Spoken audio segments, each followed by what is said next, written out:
Hello hi good morning welcome back to NCERT Telugu channel. So ఈరోజు నేను Sanskrit 6th standard lesson number 1 వయం వర్ణమాలాం పఠాం అది explain చేద్దామని అనుకుంటున్నాను. 6th స్టాండర్డ్లో సాంస్క్రిట్ అనేది కొత్తగా లాంగ్వేజ్ ఒకటి మనకి స్టార్ట్ అవుతుంది. 5th వరకు ఇంగ్లీష్ హిందీ ఉంటుంది. ఇప్పుడు ఇది థర్డ్ లాంగ్వేజ్ అనమాట. Okay, so coming to the third language Sanskrit.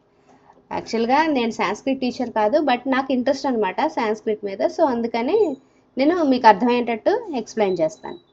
Okay, so స్వయం ఇక్కడ వయం వర్ణమాలాం పఠాం అంటే మనం వర్ణమాల చదువుకుందాం. ఇప్పుడు హిందీలో మనకి ఎలా వర్ణమాల ఉంటుందో అలాగే సాంస్క్రిట్లో కూడా సేమ్ ఏముంటాయి, ఆలు కాకగగ ఇన్య అవన్నీ ఉంటాయి అన్నమాట. సో స్వరం స్వరాహ స్వరాలేంటి, దీర్ఘ స్వరాలు హ్రస్వ స్వరాలు అవి ఉంటాయి అన్నమాట. ఓకే, స్వరాణం ఉచ్చారణం స్వతంత్ర రూపేణ భవతి. స్వర దీర్ఘద సంతి సమానాక్షరాన్ని సంధ్యాక్షరాన్ని చ. సమానాక్షరాలు ఉంటాయి కొన్ని, సంధ్యాక్షరాలు. సంధ్యాక్షరాలు అంటే కాంప్లెక్స్ సెంటెన్స్, కాంప్లెక్స్ వర్డ్ అనమాట. అంటే చ ఛ కలిపి ఛ. అచ్చా హిందీలో రాస్తామా మనం అచ్చా అని. సో ఇదేంటది, ఇది మనకి కాంప్లెక్స్ వర్డ్. ఓకేనా, సంయుక్తాక్షరాలు ఉంటాయి. కాంప్లెక్స్ వర్డ్ని సంయుక్తాక్షరాలు అంటారు. సంధ్యాక్షరాన్ని అంటే సంధ్యాక్షరాన్ని అంటే సందులు విడగొట్టడం. అది కూడా నెక్స్ట్ వీక్ వస్తుంది. ఫస్ట్ లెటర్స్ గురించి తెలుసుకుందాం. సమానాక్షరాన్ని. సో వర్ణమాలాయాం ఆదౌ ఏ సమానాన్యం స్వరాహ సంతి. సమానాక్షర స్వరః భవతి. సమానాక్షరాలు అందులో 2 టైప్స్, హ్రస్వస్వరాలు హ్రస్వాక్షరాలు, దీర్ఘాక్షరాలు. హ్రస్వాక్షరాలు ఏంటి, ఆ ఈ ఊ అరు లు. ఓకే, దీర్ఘాక్షరాలు ఆ ఈ ఊ అరు. ఓకే, నెక్స్ట్ మనకి ఏమున్నాయో చూద్దాం. సంధ్యాక్షరాన్ని. ఇక్కడ సంధ్యాక్షరాన్ని అంటే ఏంటి చూడండి. సంధ్యాక్షరాన్ని అంటే ఏ ఐ ఓ ఔ. వీటిని సంధ్యాక్షరాలు అని ఎందుకంటారంటే 2 సరళాక్షరాలు కలిపితే వచ్చేది సంధ్యాక్షరం. సరళాక్షరాలు అంటే ముందు మనం నేర్చుకున్నాం కదా. సరళాక్షరాలు అంటే ఏంటి నాన్న, ముందు మనం నేర్చుకున్నాం కదా. చూడండి, ఆ ఈ ఊ అరు ఉన్నాయి కదా, హ్రస్వాక్షరాలు ఉన్నాయి కదా. వాటిని యూజ్ చేసుకొని మనకి ఏమవుతుందంటే, యూజ్ చేసుకొని వచ్చే లెటర్స్ని ఏమంటారు, సంధ్యాక్షరాలు అని అంటారు. సరళాక్షరాలను యూజ్ చేసుకుని వచ్చేవి సంధ్యాక్షరాలు. అంటే మిక్సింగ్ ఆఫ్ 2 వర్డ్స్, 2 లెటర్స్, ఆ అండ్ ఈ. ఆ ప్లస్ ఈ మనకి ఏ అవుతుంది, ఆ ప్లస్ ఊ మనకి ఓ అవుతుంది. సో ఏ ఔ మనకి ఎలా వచ్చాయి, ఆ ప్లస్ ఈ ఏ అవుతుంది, ఆ ప్లస్ ఊ ఓ అవుతుంది. ఓకే, సంధ్యాక్షరాన్ని అంటే ద్వయో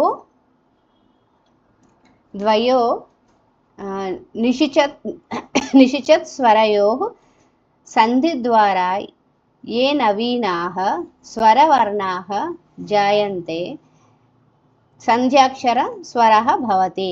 అంటే నేను చెప్పిందే, లైట్గా పలికేవి 2 అక్షరాలు, అవి మిక్స్ చేస్తే వచ్చేది మనకి వేరే అక్షరం. అది కూడా మనకి ఎందులో ఉంటుంది, వర్ణమాలలోనే ఉంటుంది అనమాట. ఆ ప్లస్ ఈ ఏ అవుతుంది, ఆ ప్లస్ ఊ మనకి ఓ అవుతుంది. అలాగే ఆ ప్లస్ ఈ ఏ అయిందా, ఇప్పుడు ఏ వచ్చింది కదా, ఆ ప్లస్ ఏ ఏమవుతుందంటే ఐ అవుతుంది. ఇది మీరు ఈజీగా గుర్తుపెట్టుకోవచ్చు. ఇక్కడ ఏ ఉంది కదా, ఆ ఏకి ఆ కలిపితే మనకి ఐ వస్తుంది అనమాట. అలాగే ఇక్కడ మనకి ఏమొచ్చింది రిజల్ట్, ఆ ప్లస్ ఊ కలిపితే ఓ వచ్చిందా, ఆ ప్లస్ ఓ అయితే మీకేమవుతుంది, ఓ తర్వాత లెటర్ ఔ వస్తుంది అనమాట.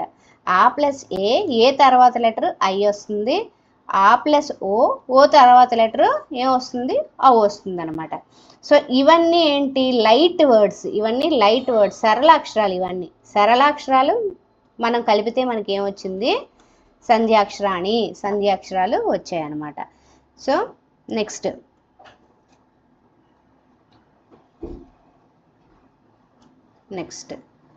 అనునాసిక స్వర. అనునాసిక అంటే ముక్కుతో పలికే వర్డ్స్ని అనునాసిక అంటారు. అనునాసిక స్వరాహ, ముక్కుతో పలికే అక్షరాల్ని అనునాసిక అక్షరాలు. ముఖేన సహ నాసికాయ అంటే ముఖేన సహ నాసికాయ.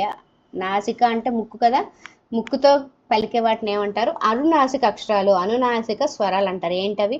ఆ, ఆ, ఈ, ఈ. మీదన చంద్రబిందు ఉంటుంది. ఆ మీద మీకు చంద్రబిందు వచ్చింది. చాంద్ అని ఎలా రాస్తాం హిందీలో? చాంద్ రాస్తామా? చంద్రబిందు వచ్చిందా? సో హిందీలో కూడా మనకి అనునాసిక అక్షరాలు ఉంటాయి కదా, అలాగే ఇది అనునాసిక స్వరాలు. ఏంటవి? ఆ, ఈ, ఊ, అరు, రు, ఏ, ఐ, ఓ, ఔ. ముక్కుతో పలకాలి మనం, వీటిని ముక్కుతో పలకాలి. ఓకే, వీటిని ఏమంటారు? అనునాసిక స్వరాలు అని చెప్పి అంటారనమాట. నెక్స్ట్ వ్యంజనాని. ఇప్పుడు వ్యంజనాన్ని వ్యంజన్ అని హిందీలో అంటామా? కా నుంచి ఎంతవరకు? కా నుంచి కాఖా గాగా ఇన్యా చాచా జాజా ఇన్యా అవన్నీ ఉంటాయి కదా. యారా లావాలు వదిలేసి కా నుంచి మా వరకు ఉండే అక్షరాలను ఏమంటాం మనం? వ్యంజనాని అని అంటాం అన్నమాట. ఓకేనా? కా మనకి ఎలా వచ్చింది? కా ఆ అని పలుకుతున్నామా? కా ప్లస్ ఆ, కా వచ్చింది అనమాట. ఓకేనా? గా ఆ వచ్చిందా? ఆ లాస్ట్లో వచ్చిందా? గాలో గా అన్నప్పుడు ఆ వచ్చిందా? అప్పుడు గా హలంత్ ప్లస్ ఆ, గా హలంత్ ప్లస్ ఆ. ఓకే, నెక్స్ట్ ఖ, సెకండ్ ఖ. ఖాలో కూడా హలంత్ ఖ ప్లస్ ఆ. సో మనం ఇవన్నీ వ్యంజనలు రాసినప్పుడు, ఎప్పుడు వ్యంజన రాసినా కా అంటే ఎలా రాయాలి? కాకి ఒక హలంత్ పెట్టి, మనకి ఏ స్వరంతో ఎండ్ అయిందమ్మా? ఆతో ఎండ్ అయింది కదా, కా ప్లస్ ఆ. సపోజ్ కాకా కీ ఉందనుకో, కీ అంటే కా, కీలో ఏ స్వరంతో ఎండ్ అయింది? ఈ కదా, కా ప్లస్ ఈ, కీ అయింది. ఓకే, కు అంటే కా హలంత్ ప్లస్ ఉ, కు. ఓకే, అలా అయింది. ఓకేనా? అత్ర వ్యంజనం కేవలం ఖ ఖ గ ఘ ఇత్యేవ అతి. సో ఇవన్నీ కా పలికినప్పుడు ఏమొచ్చాయి? వ్యంజన్లో ప్రతిదీ వ్యంజన్ గుర్తుంచుకోండి. కా నుంచి మా వరకు వ్యంజన్. ఇందులోని మీకు కాని విడదీయమని ఇచ్చారంటే కా హలంత్ ప్లస్ ఆ, నెక్స్ట్ విడదీసి రాయడం అడుగుతారనమాట. అలాగే ఖా ఇచ్చాడు, ఖా ఇస్తే ఖా హలంత్ ప్లస్ ఆ అని రాస్తావు. గా ఇచ్చారు, గా ఇస్తే గా హలంత్ ప్లస్ ఆ, మనకి ఆ వర్డ్ కంపల్సరిగా రాయాలన్నమాట.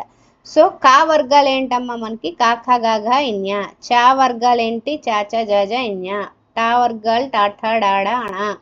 తా వర్గ తాథా దాదా నా. పా వర్గ పాప బాబా మా. ఓకే, సో ఇవన్నీ వ్యంజనాని. ఒక్కొక్క వర్గాలు మీకు కా వర్గం గురించి రాయండి అని అంటే, కా వర్గం గురించి కా వర్గ లిఖంతు అంటే కాకా గాగా ఇన్యా. చా వర్గ అంటే చాచా జాజా ఇన్యా. అవన్నీ రాయాలన్నమాట. ఓకే, అంతః స్తః వర్ణా. ఓకే, లాస్ట్ వాటిని ఏమంటారు? అంతఃస్వరాలు అంటారు.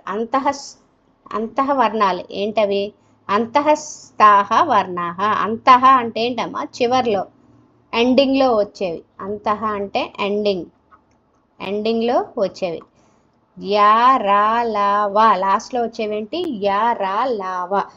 యాని రాయండి, యాని విడదీసి రాయండి. వాటికి కూడా ఎలా రాస్తాం? యా హలంత్ ఆ వచ్చిందా? యాలో కూడా ఆ ఉంది. రా రాయండి అంటే రా హలంత్ ఆ. ఓకే, లా రాయండి, లా హలంత్ ఆ. ఓకే, యది ప్లస్ అపి, యద్యపి. ఇవి చెప్తాను ఉండండి. ఈ ప్లస్ ఆ. సో యా మనకి ఎలా వచ్చింది? ఈ ప్లస్ ఆ, యా వచ్చింది. యా మనకి ఎలా వచ్చింది? యా హలంత్ ప్లస్ ఆ, యా వచ్చింది అనమాట. ఓకేనా? రూ ప్లస్ ఆ రా వచ్చింది. రా లెటర్ మనకి ఎలా అంత్యాక్షరాలు మనకి ఎలా వచ్చాయి? అంత్యాక్షరాలు అంటే యారా లావా అవి ఎలా వచ్చాయి? ఈ ప్లస్ ఆ కలిపితే యా వచ్చింది, రూ ప్లస్ ఆ కలిపితే రా వచ్చింది, లు ప్లస్ ఆ కలిపితే లా వచ్చింది, ఊ ప్లస్ ఆ కలిపితే వా వచ్చింది. ఓకే, ఇది మీకు అంత ఇంపార్టెంట్ కాదు. మీకు సంధి విచ్ఛేదన అంటే ఒక వాక్యం ఇస్తారు, ఒక పదవి ఇస్తారు, దాన్ని ఏమో విడదీసి రాయమని చెప్పి అంటారు. అది చాలా ఇంపార్టెంట్. ఏదైనా సరే మీకు ఇక్కడ వ్యంజన్లో ఏ పదమైనా వ్యంజన్తో స్టార్ట్ అవుతుంది చూడండి. సపోజ్ చెప్తాను ఎగ్జాంపుల్, జస్ట్ ఎగ్జాంపుల్, తర్వాత మీకు డీటెయిల్గా చెప్తాను. కోయల్ ఉంది, హిందీ తీసుకుందాం. కోయల్ ఎలా రాస్తాం? కోయల్ కా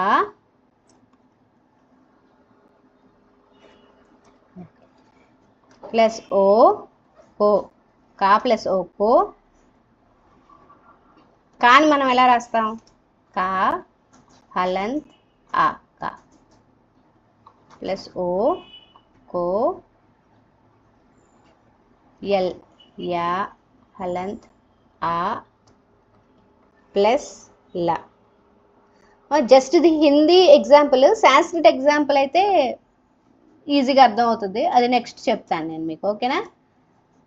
ఇది కాదు, ఇది హిందీలో మనం చెప్పకూడదు యాక్చువల్గా, ఇది సాంస్క్రిట్ కదా, ఇప్పుడు ప్రజెంట్ క్లాస్ అవుతుంది. సో సాంస్క్రిట్లో మీకు డిఫరెంట్గా ఉంటుంది. సో ఇది చూసుకోండి అమ్మా ఒకసారి. కొన్నిసార్లు ఇస్తారు, కొన్నిసార్లు ఏంటంటే ఇవ్వరు. సో ఫైనల్ ఎగ్జామ్స్లో మేబీ ఇవ్వడానికి ఛాన్సెస్ ఉన్నాయన్నమాట. ఓకే, ఈ ప్లస్ ఆ ఏమవుతుందమ్మా మనకి? యా అవుతుంది. రూ ప్లస్ ఆ ఏమవుతుంది? రా అవుతుంది. రూ ప్లస్ ఆ ఏమవుతుంది? లా అవుతుంది. ఓకేనా?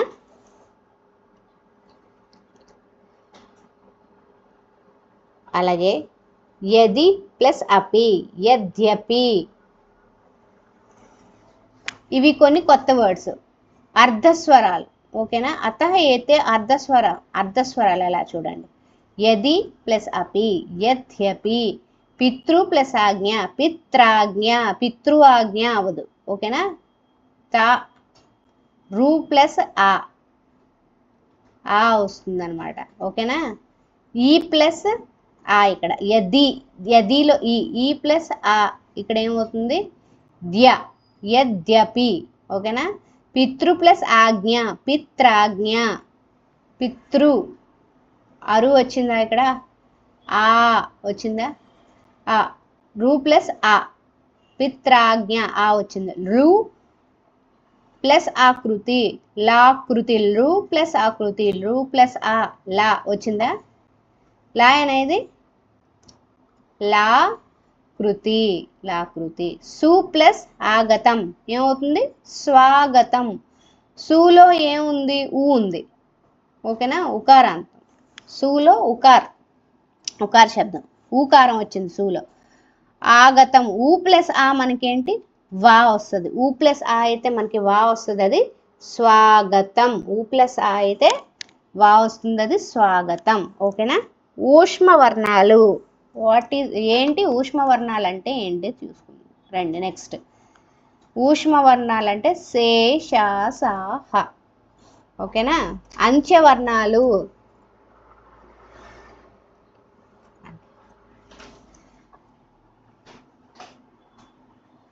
ఓకే, అంత్యవర్ణాలు యారాలావా. ఊష్మ వర్ణాలు సే, ష, స, హ, వాటిని ఏమంటారు? ఊష్మ వర్ణాలు. ఊష్మ వ్యంజన వర్ణనామ ఉచ్చారణ సమయే ముఖాత్ ఉష్ణ వాయు నిషయతి. ష అంటే నోట్ నుంచి గాలి వస్తుందన్నమాట. ఈ వర్ణాలు పలికినప్పుడు మనకి నోట్ నుంచి గాలి వస్తుంది. ష, సే, ష, స, హ.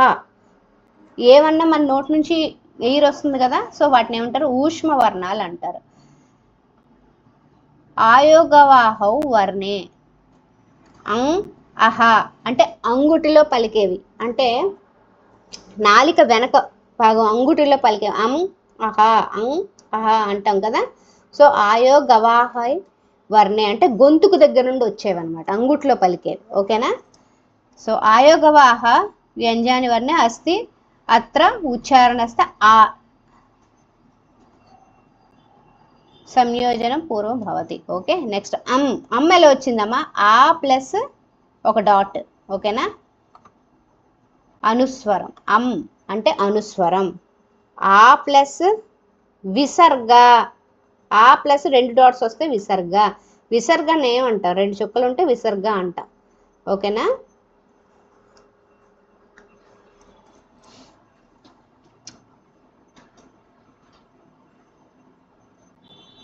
అంకి మాత్ర అనుసార, మీదన ఒక్క డాట్ ఉంటే అనుస్వర, ఇది విసర్గ. 2 డాట్స్ ఉంటే 2 డాట్స్ ఉంటే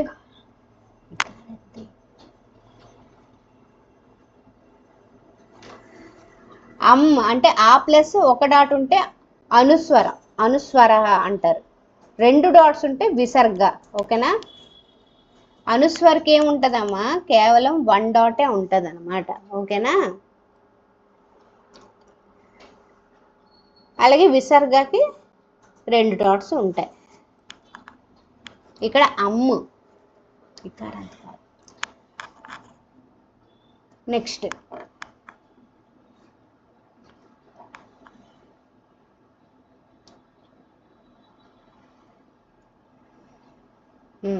ఇది మీకు వర్క్ ఏంటి, సింగిల్ ఆ ఇది. ఓకేనా. ఆకి ఒక మాత్ర వేస్తే ఆ, ఈకి ఇది ఈకి మాత్ర. ఓకేనా. ఇది దీని ఆకి మాత్ర, దీని ఈకి చోటి ఈకి మాత్ర అంటారు. ఇది బడి ఈకి మాత్ర అంటారు. ఇది ఊకి మాత్ర, చోటి ఊకి మాత్ర, బడి ఊకి మాత్ర అంటారు అనమాట. సో హిందీలో కూడా మాత్రాలే అని అంటారు. ఓకేనా. సాంస్క్రిట్లో కూడా మాత్ర అనే అంటారు. ఇది సింగిల్ ఆ, ఇది ఆకి మాత్ర, ఇది ఈకి మాత్ర, చోటి ఈకి మాత్ర, ఇది బడి ఈకి మాత్ర. ఇటు సైడ్ వేస్తే చోటి ఈకి మాత్ర, ఇటు సైడ్ వేస్తే బడి ఈకి మాత్ర. ఇది ఊకి మాత్ర, చోటి ఊకి మాత్ర, ఇది బడి ఊకి మాత్ర. సో కా, ఇవి గుణింతాలు చూడండి. కా కా కీ కీ కు కు, నెక్స్ట్ పేజ్లో వస్తుంది కు కు కరు, కే కే కై కో కౌ కం కహ. మనకి సేమ్ హిందీలాగే ఉంటుంది. అది మీరు ఒకసారి రాయండి, హోంవర్క్ అది రాయండి. ఓకేనా. కమింగ్ టు హియర్, ఇక్కడ హిందీలో ఒక్క అరువే ఉంటుంది, మనకి ఇక్కడ 2 అరువులు ఉంటాయి. ఇది అరువుకి మాత్ర, చోటి అరువుకి మాత్ర, బడి అరువుకి మాత్ర. ఇది లూకి మాత్ర, లు LRU లూకి మాత్ర. ఇది ఏకి మాత్ర, ఇది ఐకి మాత్ర, ఇది ఓకి మాత్ర, ఇది ఔకి మాత్ర. ఓకేనా. నెక్స్ట్ విసర్గ వస్తుంది, అనుసర్గ ఒక డాట్ వస్తుంది, విసర్గ 2 చుక్కలు వస్తాయి. అంటే అమ్ ఆహా అలాగా. ఇది ఇక్కడ కం కహ, కొన్నిసార్లు ఉంటాయి, కొన్నిసార్లు ఇవ్వరు. ఓకేనా. సో ఇవి నేర్చుకోండి మీరు. నెక్స్ట్ టా, టా వర్గం, పా వర్గం, టా వర్గ, పా వర్గ, యారా లావా అంత్యాక్షరాలు ఇచ్చారు, ఇవన్నీ ఇచ్చారు. నెక్స్ట్ ఇవన్నీ అవే, ఇవన్నీ మీరు హోంవర్క్ రాయాలన్నమాట. ఓకేనా. సో ఇక్కడతో ఇది అయిపోయింది. రేపు నెక్స్ట్ క్లాస్లో కంటిన్యూ చేస్తాను. దీని పేర్లు ఏంటి, గణేశ, నాసిక, ఇవన్నీ చెప్తాను నెక్స్ట్. ఓకేనా. ఇవన్నీ పద్మ, పంకజం, పంకజం, చంద్ర, శూండ, వృక్ష, ఇవన్నీ చెప్తాను అనమాట. ఓకే. నెక్స్ట్ క్లాస్లో ఇవన్నీ కంటిన్యూ చేద్దాం. ఎంతవరకు ఉన్నాయి, నెక్స్ట్ ఒక 4 క్లాసెస్ ఉంటాయి. నెక్స్ట్ ఇవి పార్ట్స్, బాడీ పార్ట్స్ కాదు, మన మొహంలో ఉండే పార్ట్స్, ఏ పార్ట్ నుండి ఏ లెటర్ వస్తుందో అవన్నీ నేను మీకు చెప్తాను. ఓకేనా. Thank you very much. Please subscribe my channel. Bye.